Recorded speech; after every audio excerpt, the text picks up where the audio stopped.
crains fort que cette affaire donc, de coup d'État dont le pays renoue à nouveau avec ne soit encore un nouveau cycle donc, de pronatiamento pour le pays. Les civils vont connaître les mêmes fortunes diverses là avec les autres régimes militaires. Et je vous ai parlé de Souman Touré qui a eu tous les problèmes. Et sous le CSP, les éléments donc proches de Thomas Sankara qui se recrutaient dans le Parti africain de l'indépendance, qui était à l'époque un parti clandestin, certains éléments vont se retrouver dans le gouvernement du CSP1. Si ma mémoire ne me trompe, il y avait Emmanuel Dadjouari, et il y avait Ibrahima Koné, et au niveau donc des civils proches de l'ILC qui étaient autodissous et dont les éléments comme Valère Sommer, les Basile Guissou gravitaient autour donc de Thomas Sankara, et ils étaient très jeunes. Ils ne vont pas rentrer dans le gouvernement, mais ils vont suggérer à ce que l'on prenne des civils qui sont proches d'eux dans le CSP1. Dès lors que le CSP a commencé à travailler, tout de suite, après donc le choix donc du Premier ministre Thomas Sankara, il y a comme une sorte de bicéphalisme qui s'est installé. D'où la grande bagarre donc, du 17 mai 1983. Quand Sankara a été arrêté avec Jean-Baptiste Lengani, les éléments civils qui étaient proches de Thomas Sankara vont connaître les mêmes sorts. Ils vont être évincés du gouvernement. Certains même vont connaître la prison, des gens comme Ibrahim Traoré, et avec certains leaders comme Adama Touré, Leba Sambo, à cause de leur activisme après l'arrestation de Sankara et Lengani, vont faire la prison au camp militaire donc, de Gouné.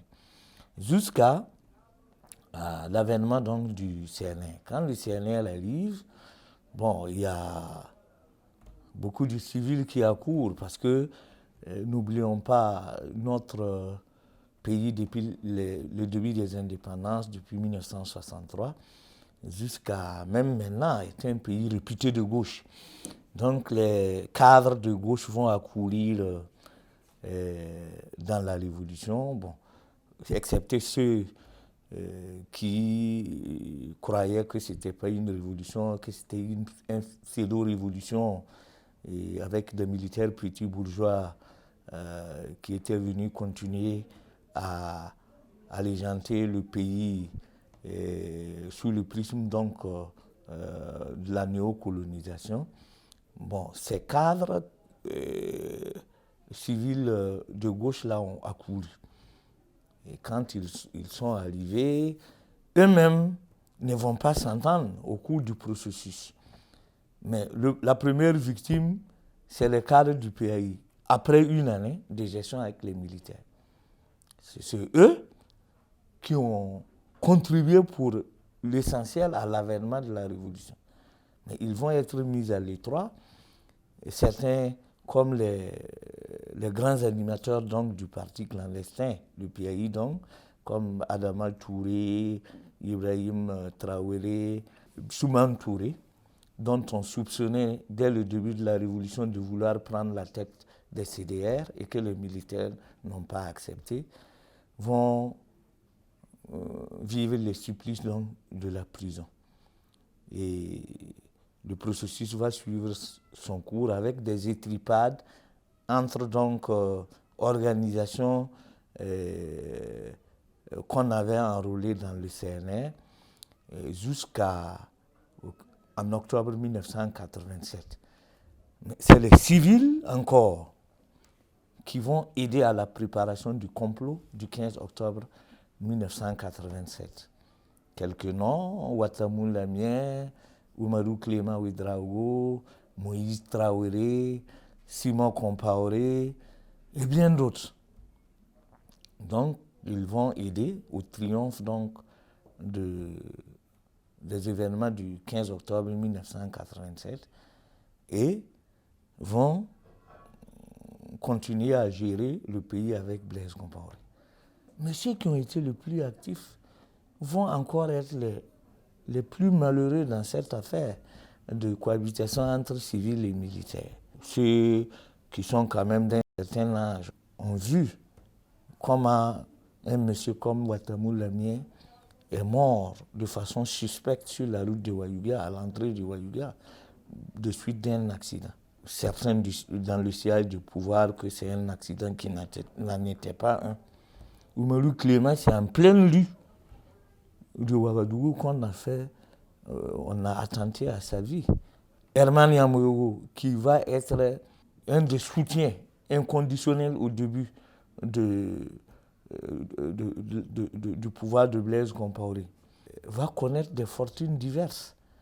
Il va être tantôt utilisé, tantôt rejeté, tantôt utilisé, tantôt rejeté.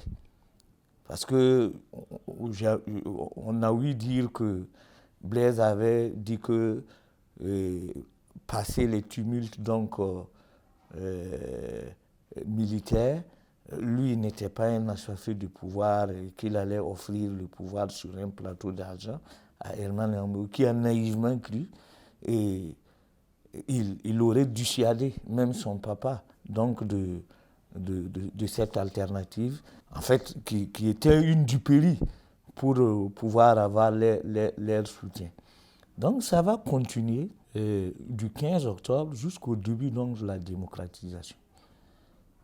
Une démocratisation qui n'en était pas une, puisque même avec le boubou donc, de la démocratie, le pouvoir a continué à être un pouvoir militarisé. Et l'un des attributs militaires donc, de ce pouvoir, c'est le camp Nabakoum. C'est un camp retranché et on avait une garde prétorienne à la solde donc, de Blaise Compaoré, qui en réalité a troqué donc, la tenue contre le boubou ou la veste, mais bon, qui avait toujours l'âme d'un militaire. Et vous allez voir de 1990 jusqu'à octobre 2014 la valse des civils qu'il y a eu. Et un peu comme quelqu'un qui paye donc des oranges, qui suce le jus et qui jette le pot. Et à chaque fois qu'on t'utilise, qu'on n'a pas besoin de toi, on te remise dans un placard. Donc, depuis que les militaires se sont introduits dans l'espace politique, dans l'espace public, les rapports avec les civils ont toujours été des rapports donc des plus rusés au moins rusés. Au début, les civils croient que c'est eux, à travers tout ce qu'ils ont engrangé comme savoir, tout ce qu'ils ont comme peau d'âne par chemin, et c'est eux qui ont le dessus, pour se rendre compte à la fin qu'ils n'ont été que des éléments utilisés pour parvenir donc à des desseins souvent inavoués. De 1966 à 1980, nous avions des militaires de la coloniale et qui ont même dirigé le pays comme une famille. Et les capitaines qui vont déjà se signaler en 1975 ont bénéficié donc de cette grâce de gestion familiale du pays. Et bon, pour Lamizana et pour le général Babassi et bien d'autres aînés, bon, c'était des jeunes très agités parce qu'ils étaient jeunes et arrivés à l'âge de la maturité, ils vont s'assagir. Mais dès lors que eux-mêmes vont prendre le pouvoir, la plupart de ceux qui gravitaient autour du pouvoir n'avaient pour credo une seule chose: la fin justifie les moyens. Quel qu'en soit ce qui peut advenir, l'essentiel est que nous parvenons à nous maintenir au pouvoir. Donc, tout civil qui refusait donc de rentrer dans les rangs ou qui voulaient faire de la résistance se voyaient taper le doigt. D'où cette violence. Elle n'a pas été qu'une violence entre donc militaires et les civils.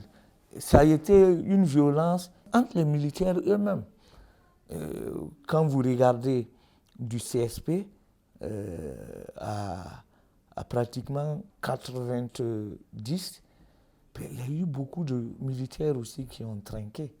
Donc, le mode de gestion avait changé entre-temps. Et la capacité d'écoute, le niveau d'acceptation du débat, tout avait changé. Et ceux qui avaient la force primaient sur ceux qui n'avaient pas la force. D'où cette violence larvée à un certain moment. N'oubliez pas que notre aîné et grand confrère Norbert Zongo va être assassiné au moment où notre pays était dans cette prétendue démocratie. C'est même après une élection qu'avec ses compagnons, ils vont connaître ce supplice donc, sur la route de Sapui. Donc, et le pouvoir s'était paré des habits civils, mais sa nature était toujours militaire. Vous savez, les organisations averties, souvent, subissent même plus de supplices des civils au pouvoir, mais n'appellent jamais les militaires au pouvoir. Et quand ils voient même que c'est aux militaires que ces crises vont profiter, ils ralentissent. On a dans notre pays des organisations anti-militaristes, anti-putschistes.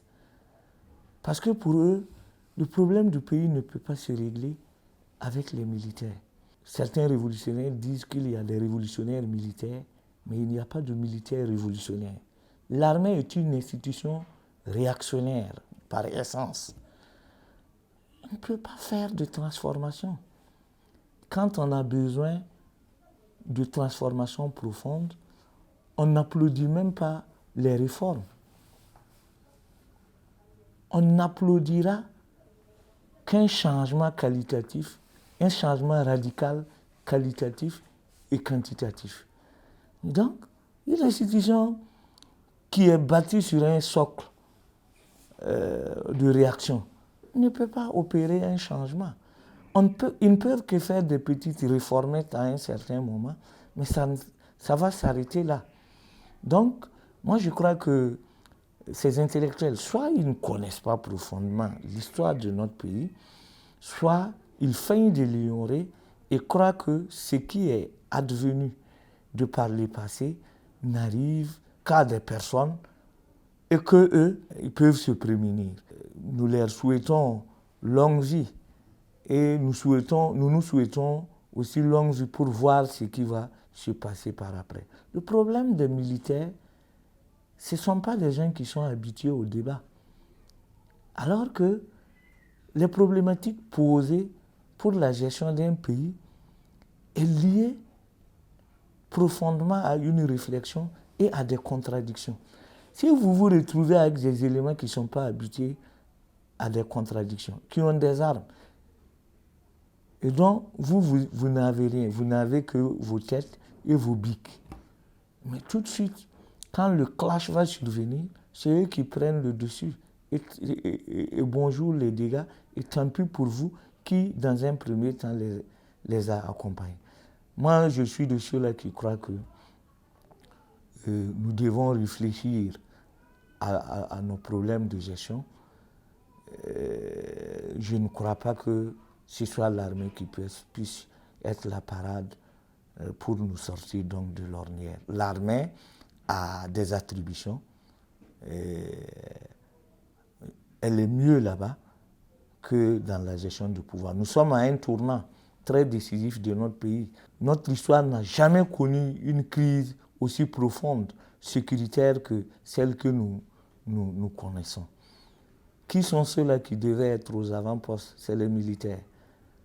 S'ils ils ont abandonné leurs postes en campagne, sur les théâtres des opérations, pour venir ici gérer le pouvoir, je crois que les lendemains sont sombres.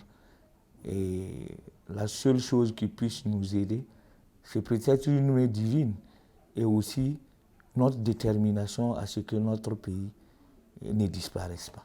Le militaire est toujours militaire. Prenons l'exemple du Togo. En 1963, quand Yadema a trucidé Jules Christ Olympio, ils ont utilisé un militaire et un civil pour revenir quelques 2-3 ans après reprendre leur affaire. C'est Nicolas Grunitzky qui était un pauvre cadre qu'on a mis comme président en entendant de voir clair.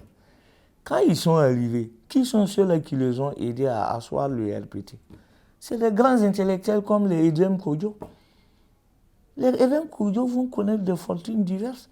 Ils vont connaître des moments de traversée, carafe de désert, pour revenir et pour encore être répudiés, comme une épouse dont on a fini par ne plus sentir en amour. Ça a été pareil au Bénin avec Kérékou. Ceux des cadres de gauche qui ont aidé Kérékou à asseoir son pouvoir. Certains ont pris la poudre d'escampette après. Donc, civils et militaires, en tout cas en Afrique. Et au début, bon, on fait semblant de faire bon ménage, mais ça finit toujours par tourner au vinaigre.